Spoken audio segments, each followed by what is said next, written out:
সমগ্র পৃথিবী যখন ছিল জলমগ্ন, ঘর ছিল না, বাড়ি ছিল না, গাছ ছিল না, পাথর ছিল না, কোনো মানুষের সঞ্চার ছিল না, তখন এসেছিলেন প্রাণ গোবিন্দ ভটপত্রের উপরে।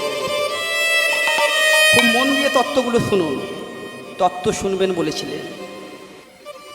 ভটপত্রের উপরে প্রাণ গোবিন্দ শয়ন করে রয়েছে। ভটপত্র কি? মানে জলের যে ভুটকানি হয় না, বুঝকানি, ওই বুঝকানির উপরে, ভটপত্রের উপরে শ্রী গোবিন্দ শয়ন করে রয়েছে। পৃথিবীতে তখন কোনো কিছুর সৃষ্টি হয়নি, মানব তো দূরের কথা, গাছপালা পশু পাখিরও সৃষ্টি হয়। প্রাণ গোবিন্দ শুয়ে শুয়ে ভাবলেন, সমগ্র চারিদিকে যেদিকে তাকাই জল, চারিদিকে জল, কিন্তু এভাবে তো লীলা করা সম্ভব নয়। যদি আমাকে লীলা করতে হয় তাহলে আমাকে সৃষ্টির সঞ্চার করতে হবে। প্রাণ গোবিন্দ নিজে সৃষ্টি করলেন নিজের বাম ভাগ থেকে শ্রীমতী রাধা রানীকে।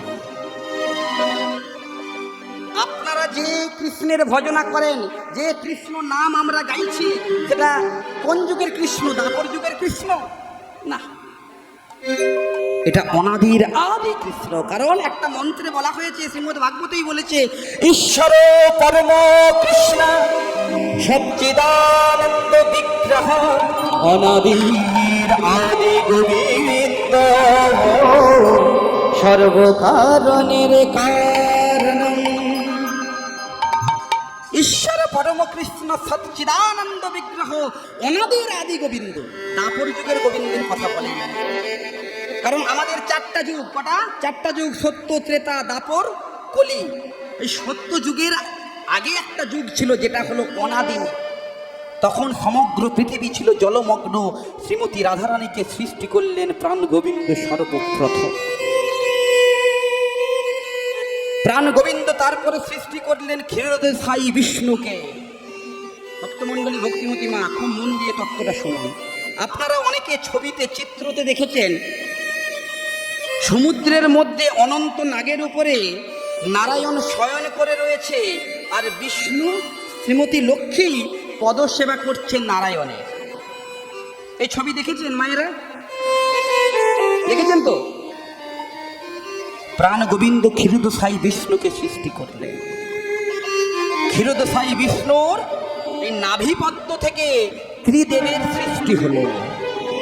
সৃষ্টিতত্ত্ব আপনারা যারা ব্রহ্ম বৈবর্ত পুরাণ ঘেঁটেছেন, যারা পুরাণ পড়েন, তারা জানবেন সৃষ্টিতত্ত্ব। ক্ষীরোদশায়ী বিষ্ণু সৃষ্টি করলেন ত্রিদেবকে, ব্রহ্মা, বিষ্ণু, মহেশ্বর। ব্রহ্মার সৃষ্টি হলো। ব্রহ্মা যখন সৃষ্টি হলো, তিনি জানে না তিনি কে, কেন তার জন্ম হয়েছে। চারিদিকে যেদিকে দেখে চারিদিকে জল। ব্রহ্মা যখন কাউকে দেখতে পেলেন না, তীব্র গতিতে হেঁটে চললেন। তীব্র গতিতে হাঁটতে হাঁটতে এগিয়ে যাচ্ছেন।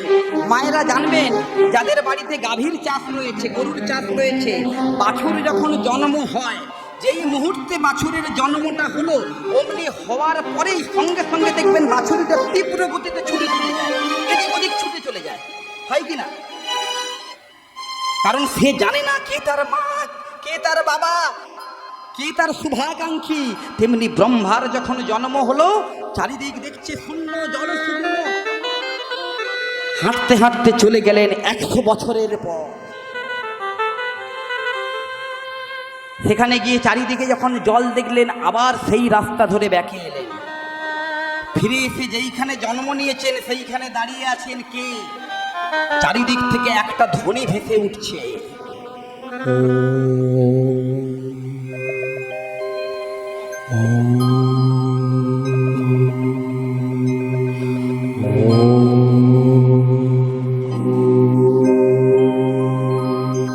ভক্তমণ্ডলী, ভক্তিমতী মা, এই পৃথিবীর সর্বপ্রাচীন ধ্বনি হলো এই ওম। ওম। চারিদিকে ধ্বনি ভেসে উঠছে, কাউকে দেখতে পাচ্ছে না। এমন সময় দৈববাণী হচ্ছে, শোনো ব্রহ্মা, তোমাকে আমি সৃষ্টি করেছি সৃষ্টি কার্যের জন্য। তখন ব্রহ্মা জানতে পারলো কি কে? পাশাপাশি তো আর কেউ নেই। তখন ব্রহ্মা জানতে পারলো আমার নাম তাহলে ব্রহ্মা। আরে শোনো ব্রহ্মা, তোমাকে সৃষ্টি করেছি এই জীব জগৎ সৃষ্টি করার জন্য। তুমি সৃষ্টি শুরু করো, সৃষ্টি আরম্ভ করো। ব্রহ্মা সৃষ্টি কার্য শুরু করলেন। প্রথম সৃষ্টি করলেন যে পুরুষটি, এই আমরা যে পুরুষ জাতি রয়েছে যারা ছেলে, ব্রহ্মা সর্বপ্রথম যাকে সৃষ্টি করলেন তার নাম হলো মনু। আর একটি নারী সৃষ্টি করলেন। যতবার নারী সৃষ্টি করতে যায় ততবার নারী মূর্তি ভেঙে পড়ে। মায়েরা খুব মন দিয়ে শুনুন, আপনারা দেখবেন কথায় কথিত আছে নারীর চোখের জল শেষ হয় না। নারী মায়েরা অল্প কথাতে কেঁদে ফেলতে পারে, কিছু একটি বকাঝোকা করে দিলেই ঝরঝর করে কাঁদতে পারে, কিন্তু ছেলেরা পারে? মায়েরা এত কাঁদতে পারে কেন? কারণ মায়েদের কাঁদার পেছনে সৃষ্টি তত্ত্ব রয়েছে।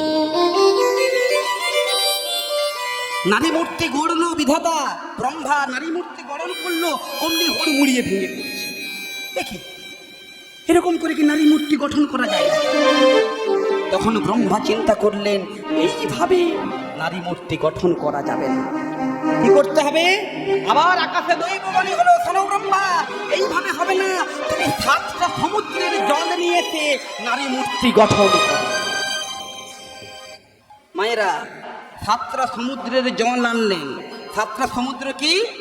দধি, দুগ্ধ, সুধা, সর্পি, লবণ, ইক্ষু, জ্বলন্তকা।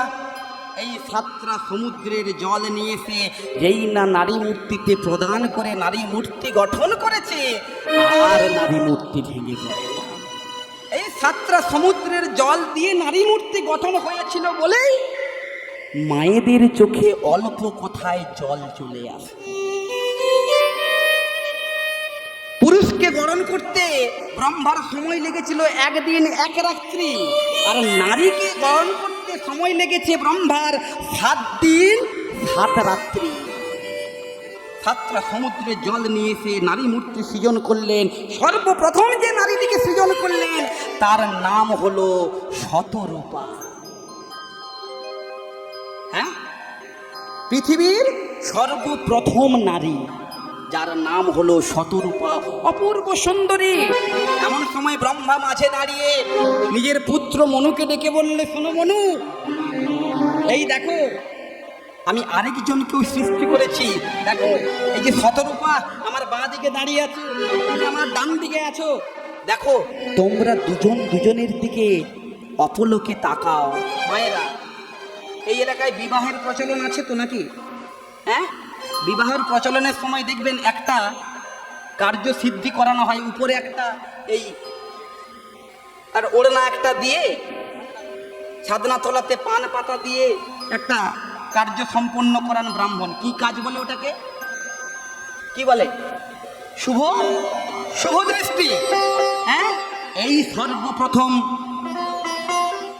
ব্রহ্মা শুভ দৃষ্টির প্রচলন করলেন। অগ্নি সাক্ষী রেখে মনু আর শতরূপার বিবাহ প্রদান করলেন। ওই একে অপরের দিকে প্রেমের আলাপে দেখলো তার থেকে এক এক করে 14 জন সন্তানের জন্ম হয়েছে। 14 জন সন্তানের জন্ম হয়েছে। সেই 14 জন সন্তানের নাম হলো 14টি মনন্ত। আর সেই প্রথম সন্তান যিনি জন্ম নিয়েছিলেন শতরূপা এবং মনুর গর্ভে, তার নাম হলো স্বয়ংভুব মনু। আর আমরা যে মনুতে বসবাস করছি এই মনুর নাম হলো বৈবস্বত মনু, 7ম মনু। এরপরে এখনো বাকি আছে 7 জন মনু, তার মধ্যেও আমরা যাব। এইবারে নারী মূর্তি পুরুষ মূর্তি গঠন হলো, জীব জগৎ সৃষ্টি হলো। এমন সময় ব্রহ্মা সৃষ্টি করলেন প্রাণ গোবিন্দের যত যত সখাগণ আছেন, শ্রীদাম, সুদাম, দাম, বসুদাম, সুবল, মঙ্গল, এই যত যত সখাগণ আছে 24 জন সখা প্রাণ গোবিন্দের। 12 জন প্রধান সখা, 12 জন উপসখা। 12 জন প্রধান সখার নাম কি? 12 জন প্রধান সখার নাম হচ্ছে শ্রীদাম, সুদাম, দাম, বসুদাম, সুবল, মহাবল, সুবাহু, মহাবাহু, স্ততকৃষ্ণ, অর্জুন, লবঙ্গ, মধুমঙ্গল। এই হলো 12 জন প্রধান সখা। 12 জন উপসখার নাম কি?